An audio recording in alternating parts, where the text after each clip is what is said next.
Studio Delhi.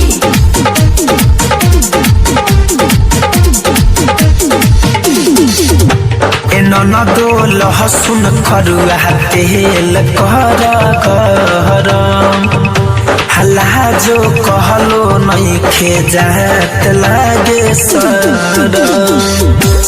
ननदो लहसुन खरुआ तेल कर गरम किला जो कहलो नइखे जात लागे सरम।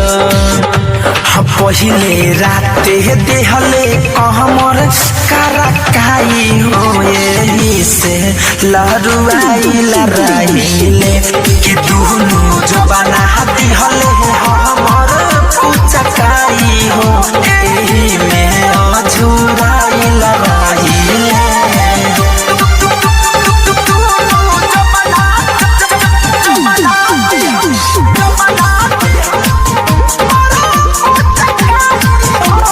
Vaishno recording studio Delhi. देहिया के हरदिया बही छुटल के दादा पहिले सुहाग रतिया भइल भायलादा।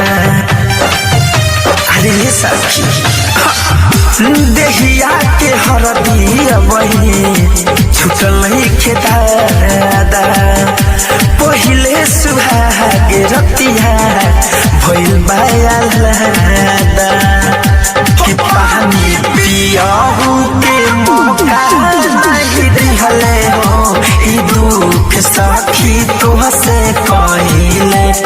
पहिले राति दिहले कमर करकाई हो एही से लहरुआइल रहिले।